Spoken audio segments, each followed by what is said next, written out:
Xavier, dans votre livre Hommes sous emprise, les manipulatrices dans le couple, on découvre que ces hommes qui se font manipuler sont plutôt des hommes intelligents. Pourriez-vous nous en dire plus? La question est intéressante parce qu'effectivement, on se pose souvent la question, est-ce qu'un homme qui se fait manipuler ne l'a pas voulu ou est-ce qu'il est capable de comprendre ce qu'il se passe? Or, beaucoup d'entre eux, la plupart d'entre eux sont des hommes intelligents.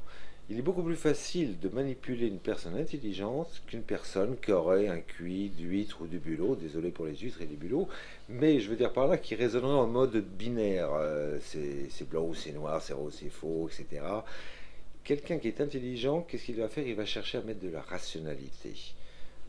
Petit a, petit b, petit c, il va chercher quelque chose de linéaire. Mais comment voulez-vous mettre de la rationalité sur quelque chose qui est complètement irrationnel?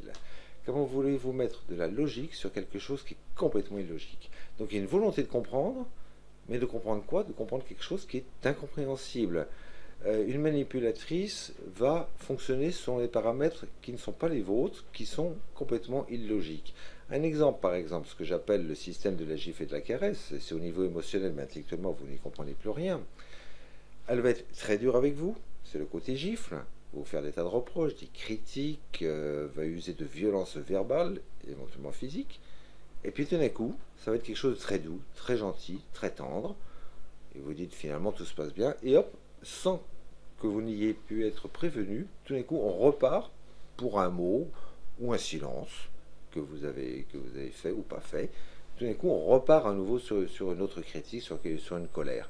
Donc vous avez quelque chose qui est imprévisible, qui est incompréhensible. Et dès lors que vous voulez mettre de la compréhension là-dessus, à un moment donné, vous finissez par ne plus rien y comprendre, vous remettez en cause. Beaucoup d'hommes d'ailleurs vont chercher à comprendre le point de vue de l'autre, c'est leur côté empathique, vont chercher à analyser la situation, voire à s'auto-analyser. Mais en face, vous avez quelqu'un qui va tout nier, qui va même nier la réalité.